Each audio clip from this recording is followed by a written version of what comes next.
Artıq 2025-ci ilin son günləridir. Geridə qoyacağımız il ərzində rayonumuzda bir sıra quruculuq, abadlıq işləri görülüb, şəhər daxili yollar yenidən qurulub, asfaltlanma işləri aparılıb, mövcud problemlərin həlli istiqamətində müvafiq işlər görülüb. Həmçinin təsərrüfatda da bir sıra irəliləyişlər diqqət çəkməkdədir. Aran Ağcabədi televiziyası görülən işləri mütəmadi olaraq işıqlandırmağa çalışıb. Vətəndaşların məmnunluğunun təmin edilməsinə istiqamətlənmiş işlərdən biri də məhz yerlərdə səyyar qəbulların keçirilməsidir ki, bu qəbullar zamanı rəhbər şəxslərin birbaşa əhali ilə təmasda olması, onların müraciətlərini şəxsən qəbul etməsi və dərhal reaksiya verməsi ictimai etimadı möhkəmləndirir, idarəetmədə şəffaflıq və cavabdehlik prinsipini gücləndirir. Səyyar qəbul zamanı qaldırılan məsələlər həm də aidiyyəti qurumların fəaliyyət istiqamətinin daha düzgün müəyyənləşdirilməsinə yardım edir. Ağcabədi rayon icra hakimiyyətinin başçısı Rafil Hüseynov da məhz əhalinin gündəlik həyatda qarşılaşdığı problemləri yerində dinləyib, operativ həlli yollarını tapmaq məqsədi ilə 2025-ci il ərzində hər həftə yerlərdə səyyar qəbullar keçirib. Qəbullar zamanı sakinlərin əsasən yol infrastrukturu, qazlaşdırma, işıqlandırma, suvarma və içməli su təminatı, torpaq, bələdiyyələrin fəaliyyəti və digər məsələlərlə bağlı müraciətlər dinlənilib, qaldırılan məsələlərin həlli üçün müvafiq tapşırıqlar verilib.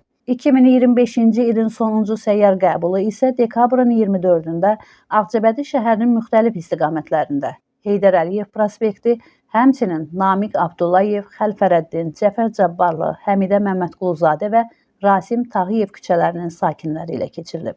Görüşlər zamanı sakinlər əvvəlki qəbullarda qaldırdıqları məsələlərə həssaslıqla yanaşıldığını, yolların asfaltlanması, abadlaşdırılma, işıqlandırma dirəklərinin quraşdırılması ilə bağlı müraciətlərinə operativ şəkildə baxılaraq həll edildiyini vurğulayaraq, göstərilən diqqət və qayğıya görə minnətdarlıqlarını bildiriblər. Qəbulda vətəndaşlar həmçinin bir sıra həll edilməli məsələlərə də diqqət çəkiblər. Belə ki, çıxış edənlər tərəfindən Namiq Abdullayev küçəsi və Heydər Əliyev prospektində məişət tullantıları üçün əlavə urnaların qoyulması, qəzalı vəziyyətdə olan elektrik dirəklərinin yenisi ilə əvəz olunması, Ağcabədi şəhər 11 saylı tam orta məktəbin mini futbol meydançasının təmir edilməsi, Cəfər Cabbarlı küçəsində yeni tikilmiş fərdi yaşayış evlərinin kanalizasiya xəttinə qoşulması, işıqlanmada olan problemin aradan qaldırılması üçün yeni elektrik transformatorunun qoyulması, Həmidə Məmmədquluzadə küçəsində yol kənarından 10 kilovoltluq elektrik xətlərinin keçdiyi yerlərdə təhlükə yaradan ağacların budanması,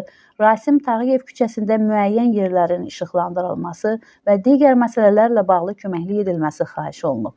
Bütün müraciətlər diqqətlə dinlənilib, aidiyyəti müəssisələrin rəhbərlərinə tapşırıqlar verilib.